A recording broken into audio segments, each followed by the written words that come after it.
Hello everyone.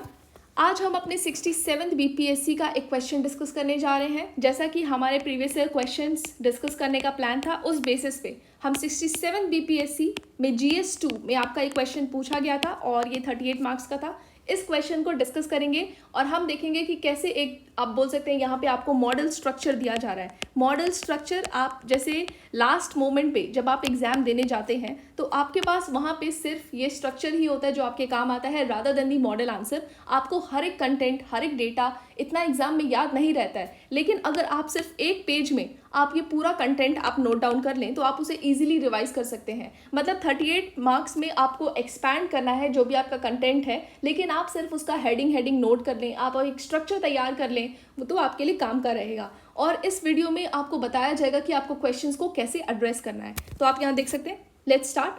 पहला question पूछा क्या गया है, present the picture of industrial development in Bihar and compare with the industrial development of India, indicate the causes of industrial backwardness in this state and illustrate the recent remedial steps taken by the government of Bihar to improve the situation। तो ये question आप देख सकते हैं कि कितने parts में divided है। पहला है present the picture of industrial development of Bihar, Bihar में औद्योगिक विकास की तस्वीर को प्रस्तुत करें। तो आप बिहार में जो इंडस्ट्रियल डेवलपमेंट है वो कैसा है, आपको वो पहले बताना होगा। उसके बाद आप जो हमारे बिहार का इंडस्ट्रियल डेवलपमेंट है और इंडिया का इंडस्ट्रियल डेवलपमेंट है उसके बीच में थोड़ा सा बोल सकते हैं कि डिफरेंस बताएंगे, थोड़ा सा कंपैरिजन बताएंगे। ये बताने के बाद आपका एक पार्ट यहाँ पे कंप्लीट हो रहा है। वैसे ये 2 पार्ट में है तो आप बोल सकते हैं एक पार्ट कंप्लीट हो रहा है। उसके बाद आप चलेंगे indicate the causes of industrial backwardness. देखिए इस क्वेश्चन में आपको हिंट दे दिया कि बिहार में इंडस्ट्रियल बैकवर्डनेस है, तो आप यहाँ पे जब इंडस्ट्रियल डेवलपमेंट बताएंगे, बिहार का industrial development with that of India, आप जानते हैं कि इंडस्ट्रियल डेवलपमेंट कम है हमारे बिहार में, जो इंडस्ट्रियल डेवलपमेंट है वो काफ़ी कम है अगर हम इंडिया से कंपेयर करें। और यहाँ पे सेकंड पार्ट में आपको हिंट भी दे दिया है, indicate the causes of industrial backwardness, की क्या कारण है कि हमारा स्टेट पिछड़ा है इंडस्ट्रियल डेवलपमेंट में। तो इसका मतलब आपको यहाँ पे कैसा पिक्चर प्रेजेंट करना है, मतलब यहाँ पे आपको हिंट मिल गया इंडस्ट्रियल बैकवर्डनेस, तो आप उसी के अकॉर्डिंग यहाँ पे डेटा देंगे। तो आपको क्वेश्चन में ही ये हिंट मिल चुका है, तो आप बताएंगे कि क्यों हमारा इंडस्ट्रियल बैकवर्डनेस देखने को मिलता है हमारे बिहार में। उसके बाद आप बोलेंगे कि सरकार ने क्या रेमेडियल स्टेप्स लिए हैं वो आप बताइए इस सिचुएशन को एड्रेस करने के लिए। तो ये जो आपका पार्ट्स है ये पूरा तो होना ही चाहिए, मतलब इसमें ही आपको ज़्यादा से ज़्यादा फोकस करना है। उसके बाद आप सजेशंस वगैरह, कंक्लूजन वगैरह दे सकते हैं। तो कोई भी आंसर करने से पहले आपका जो स्ट्रक्चर होता है वो होता है इंट्रोडक्शन। इंट्रोडक्शन में आप या तो आप यहाँ पिक्चर से स्टार्ट कर सकते हैं इंडस्ट्रियल डेवलपमेंट, या फिर आप इंडस्ट्रीज के बारे में थोड़ा सा बता सकते हैं, वो अभी हम करेंगे। तो पहले आपका इंट्रोडक्शन होता है जो आपका 3 to 4 लाइन्स, अगर वो 38 मार्क्स का है, या फिर आप बोल सकते हैं 5 लाइन्स तक जा सकते हैं, लेकिन अगर वो सिर्फ आपका 10 नंबर का है तो 1 से 2 लाइन भी सफिशेंट है। और उसके बाद आपका पार्ट आता है बॉडी। बॉडी में आपका ये सारा का सारा कंटेंट जो कि पूछा गया है वो सब कवर होता है। और उसके बाद है कंक्लूजन, जो अगेन आपका 3-4 लाइन्स में खत्म हो जाता है। तो हम पहले स्टार्ट करते हैं इंट्रोडक्शन से। तो जैसे इसमें बोला है present the picture of industrial development in Bihar and compare with the industrial development of India, तो हम पहले इसको कवर करेंगे। तो यहाँ पे देखिए लिखा हुआ है the size of the enterprises sector in Bihar is not large. तो हम यहाँ देख सकते हैं कि बिहार का जो इंडस्ट्रियल सेक्टर है mainly because of historical reason not large. Historical reasons क्या हो गए, जो हमारे बाइफर्केशन हुआ था झारखंड में, जहाँ पे हमारे काफ़ी इंडस्ट्रियल एरिया हैं वो झारखंड पे चले गए थे। तो आप यहाँ ऐसे स्टार्ट कर सकते हैं और इसकी वजह से हमें लो स्केल ऑफ प्रोडक्शन काफ़ी कम देखने को मिलता है, जिससे हम ज़्यादा सरप्लस नहीं जनरेट कर सकते, जो कि हमारे बिहार इकोनॉमिक डेवलपमेंट में कॉन्ट्रीब्यूशन नहीं दे पाता है। तो आप वैसे भी जानते हैं कि आपका एग्रीकल्चर स्टेट है, ज़्यादातर लोग एग्रीकल्चर में इन्वॉल्व हैं, और जो आपका इंडस्ट्रियल सेक्टर है उसमें बोल सकते हैं इन्वॉल्वमेंट भी कम है, लोग कम एम्प्लॉयड है, साथ के साथ वो हमारे बिहार के जीवीए में भी कम कंट्रीब्यूशन करता है। उसके बाद आप बताएंगे स्टेटस ऑफ इंडस्ट्रीज, और फिर उसके बाद हम यहाँ चलेंगे कंपैरिजन। तो स्टेटस ऑफ इंडस्ट्रीज ये आप यहाँ तक अपना इंट्रोडक्शन देके, ये भी आपका वैसे इंट्रोडक्शन के बाद का पार्ट है, तो आप इसे थोड़ा दे सकते हैं, थोड़ा डेटा बता सकते हैं। तो आप यहाँ बताएंगे कि हमारे बिहार का जो सेकेंडरी सेक्टर है और उसका जो कंट्रीब्यूशन है हमारे स्टेट जीडीपी में वो ज़्यादा स्ट्रॉन्ग नहीं है, काफ़ी कम है। थोड़ा सा डेटा आप इकोनॉमिक सर्वे से डालेंगे, क्योंकि ये डेटा देखिए आप इसको पेज में अगर लिखेंगे तो आपको ये याद रहेगा, नहीं भी याद रहेगा तो आपको यहाँ पे काफ़ी, मतलब आप देखिए इतना सारा कुछ मॉडल आंसर में आप याद नहीं कर सकते हैं ना, तो आपको ये जो कंटेंट है जितना आपको याद है वो आपके लिए काम आएगा। तो आप यहाँ लिखेंगे कि 2020-21 ये डेटा इकोनॉमिक सर्वे से लिया गया है। 20-21 के अकॉर्डिंग जो इंडस्ट्रियल सेक्टर है उसका GVA ग्रॉस वैल्यू एडिशन में क्या कंट्रीब्यूशन है, ये इंडिया लेवल का बताया हुआ है। इंडिया लेवल पे 30.1% देखने को मिलता है। वहीं हम बिहार का देखें तो वो 19.4% है। मतलब 2016-17 में तो ये 21.1 था और अब ये 19.4% है। और अगर हम बात करें कि इंडिया की जो 18 मेजर स्टेट्स हैं उनमें से जो 4 स्टेट्स हैं उनका GSVA तो 40% से भी ज़्यादा है। सबसे ज़्यादा गुजरात, छत्तीसगढ़। सबका डेटा आपको याद नहीं रहेगा, कोई बात नहीं, आपको नाम पता है ना, Gujarat, Chhattisgarh, Odisha, Jharkhand, that is enough. तो देखिए कंटेंट में आपको जितना भी डेटा याद रह रहा है, जितना आपको याद रह रहा है वही आपके लिए काफ़ी है। लेकिन इसीलिए बोला जा रहा है कि आप ये मॉडल स्ट्रक्चर को तैयार करिए। उसके बाद आप यहाँ स्टार्ट करेंगे, बिहार का ही आप ये डेटा बता रहे हैं कि बिहार में 2019-20 में एग्रो बेस्ड फैक्ट्रीज कितनी थी जो कि काम कर रही थी, 1128, जो कि 93% है एग्रो बेस्ड फैक्ट्रीज का, और नॉन एग्रो बेस्ड 1808। उसके बाद आप बताएंगे कि बिहार का जो कंट्रीब्यूशन है इंडिया की, हमारे कंट्री के इंडस्ट्रियल सेक्टर के GVA में, मतलब ग्रॉस वैल्यू एडिशन में, हमारे कंट्री के इंडस्ट्रियल सेक्टर में कितना कंट्रीब्यूशन है, only 0.5%, which indicates poor contribution of our state. हमारे स्टेट का देख सकते कितना कम कंट्रीब्यूशन है हमारे इंडिया के इंडस्ट्रियल सेक्टर में। उसके बाद आप ये वैसे कंपैरिजन ही चल रहा था, चाहे तो आप ये जो कंपैरिजन है आप उसको यहाँ पे भी ऐड कर सकते हैं क्योंकि आपने इंट्रोडक्शन तो ऑलरेडी यहाँ पे दे चुका है। उसके बाद ये थोड़े और कंपैरिजन है, share of industrial sector at constant price. अगर हम कांस्टेंट प्राइस दो कि 2011-12 को बोला जाता है, अगर हम कांस्टेंट प्राइस पे देखें तो हमारे इंडिया का इंडस्ट्रियल सेक्टर कितना है, 29.5%, और वहीं बिहार का देखें तो 20%। साथ ही साथ एक फैक्ट्री में अगर हम इंडिया का बात करें तो एवरेज कितने लोग एम्प्लॉयड रहते हैं, 79.8, और यहाँ इंडिया का लगभग आधा 42.3। और वहीं हम हरियाणा का बात करें तो वहाँ पे 120 अप्रॉक्स लोग एम्प्लॉयड हैं पर फैक्ट्री। तो आप यहाँ देखेंगे कितने कम लोग एम्प्लॉयड हैं बिहार में। उसके बाद आप यहाँ बोलेंगे एवरेज वेज, तो आप एवरेज वेज का बात करेंगे जो कि यहाँ के एम्प्लॉयज़ को दिया जाता है वो भी कितना कम है, 2.69, मतलब ये इंडिया का है 2.69 लाख पर एनम, और बिहार का देखेंगे ओनली 1.38 लाख पर एनम। तो आपने यहाँ पे दिखा दिया कि आपने यहाँ पे बता दिया कि बिहार का जो भी स्टेटस है वो इंडिया के लेवल पे कितना है। तो अब हम चलेंगे नेक्स्ट क्वेश्चन की तरफ। मतलब आपने यहाँ पे पिक्चर को प्रेजेंट कर दिया है, आपका एक पार्ट कंप्लीट हो गया, साथ के साथ आपने इंडिया के साथ इसका कंपैरिजन भी शो कर दिया है। Now will move to the next, indicate the causes of industrial backwardness in the state, कि क्यों हमारे स्टेट में ये इंडस्ट्रियल बैकवर्डनेस देखने को मिलती है, इनके कॉजेज को डिस्कस करिए। तो सबसे पहला जो कॉज या फिर जो कारण है वो है लैक ऑफ मिनरल रिसोर्सेज। तो बिहार में आप जानते हैं कि आपको मिनरल्स जैसे कि कोल, आयरन ओर, बॉक्साइट एटसेट्रा, ये सारी चीज़ें आपको ज़्यादा देखने को नहीं मिलती हैं। और जैसे ही हमारा जो स्टेट का डिवीज़न है 2000 में ये जो डिवीज़न हुआ था, जबकि झारखंड हमारा अलग हो चुका था, उस टाइम पे हमारे जो काफ़ी मिनरल रिच एरियाज थे वो झारखंड को चले गए थे। तो आप यहाँ पे क्या करेंगे, देखिए जब आप प्रिपेयर करते हैं स्ट्रक्चर तो आप सिर्फ लैक ऑफ मिनरल रिसोर्सेज लिखेंगे, बाकी जो भी आपको यहाँ पे एक्सप्लेनेशन दिया जा रहा है उसको आप अपने कंटेंट में लिखेंगे। तो ये बोलेंगे कि बिहार का ज़्यादा से ज़्यादा जो एरिया है वो हमारे पास जो मिनरल रिसोर्सेज है वो काफ़ी कम है, बिकॉज हमारे काफ़ी एरियाज़ जो हैं वो झारखंड को चले गए थे। For example this division in 2000, examples आपको जितना देना है वो आपके लिए सही रहेगा, जितना देंगे अच्छा रहेगा। उसके बाद यहाँ पे हमारे पास हैवी इंडस्ट्रीज़ भी नहीं है, उसके रीज़न हम आगे डिस्कस करेंगे। साथ के साथ नेक्स्ट है वीक इंफ्रास्ट्रक्चर सिस्टम। हमारे पास वीक इंफ्रास्ट्रक्चर देखने को मिलता है, मतलब हमारे पास highways, agro based industries, footloose industries, ये सारी चीज़ें नहीं हैं, लैक ऑफ बेसिक इंफ्रास्ट्रक्चर। अब यहाँ पे इंफ्रास्ट्रक्चर हमारे पास इसलिए भी नहीं है क्योंकि हमारे बिहार में डिज़ास्टर्स देखने को मिलते हैं, जैसे आपको फ्लड्स देखने को मिल रहा है। तो ये जो फ्लड्स वगैरह है वहाँ पे इंडस्ट्रीज़ का कोई इस्टेब्लिशमेंट का सोचता ही नहीं है, इन्वेस्टमेंट का कोई सोचता ही नहीं है, जो भी मतलब हमारे बिहार में इन्वेस्टमेंट की कमी है। उसके बाद लैक ऑफ स्किल्ड लेबर्स, यहाँ पे आप लिटरेसी रेट का डेटा कोड कर सकते हैं, 61.80% एज पर दिस 2011 सेंसस हमारे बिहार का स्किल्ड बोल सकते हैं, हमारे बिहार में लिटरेसी रेट है। तो हमारे पास स्किल्ड लेबर्स नहीं है, आप ये बता सकते हैं। और ये जो लिटरेसी रेट है ये पूरे इंडिया का लोएस्ट है। साथ के साथ जो क्वालिटी ऑफ एजुकेशन है वो भी उतना अच्छा नहीं है, और ये आप इसमें बताएंगे लैक ऑफ स्किल्ड लेबर्स। उसके बाद है lack of capital and investment.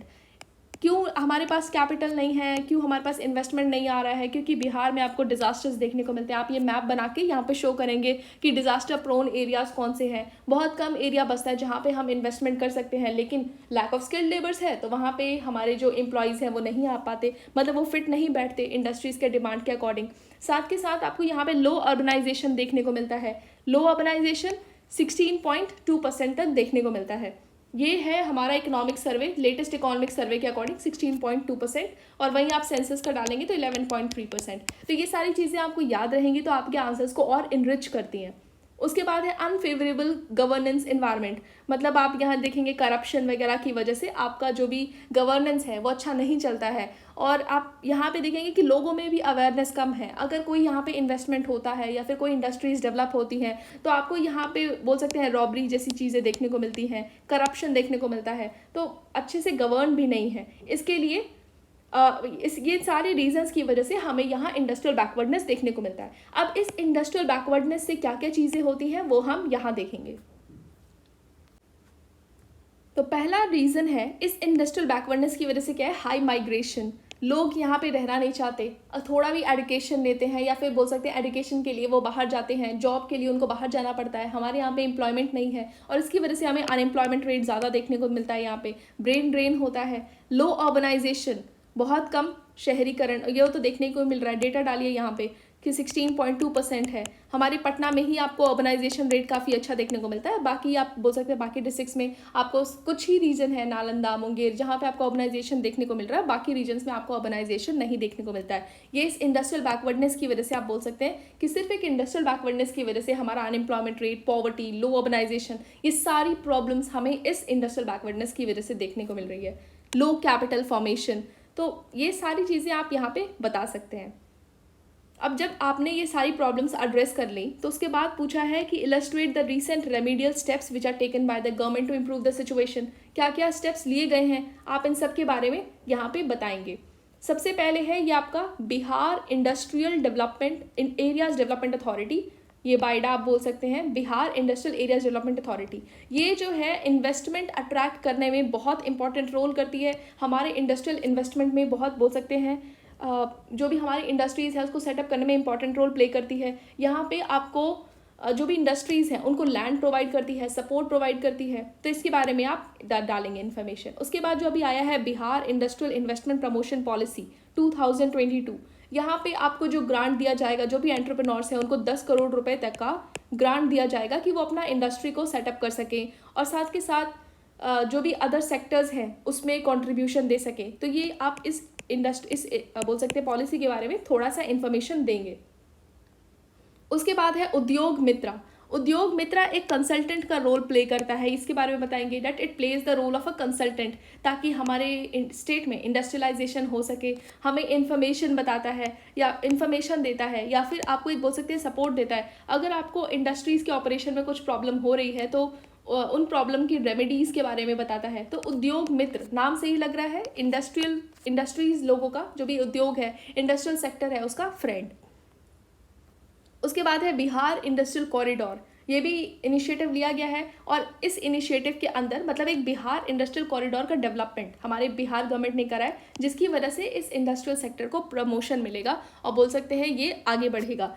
For example Dhobi industrial park कहाँ पे आ रहा है, ये गया। और ये किसका पार्ट है, हमारे कंट्री में जो स्टार्ट हुआ है ना अमृतसर दिल्ली कोलकाता एक्सप्रेसवे और इंडस्ट्रियल कॉरिडोर, इसका पार्ट है ये धोबी इंडस्ट्रियल पार्क।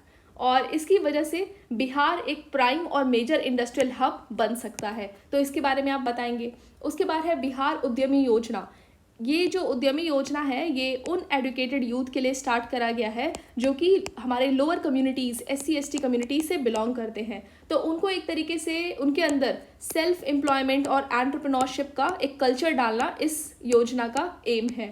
और इसके बाद बहुत सारे एम्प्लॉयमेंट अपॉर्चुनिटीज़ हमारे यूथ को इसके अगर ये इम्प्लीमेंट होता है तो प्रोवाइड होगी, क्योंकि हमारे बिहार में चलेगा जो ये एंटरप्रेन्योरशिप, इसकी वजह से एम्प्लॉयमेंट अपॉर्चुनिटीज़ हमारे बिहार में जनरेट होगी और लोगों को फिर बाहर माइग्रेट करने की ज़रूरत नहीं है, वो यहाँ पे ही अपना एम्प्लॉयमेंट करेंगे।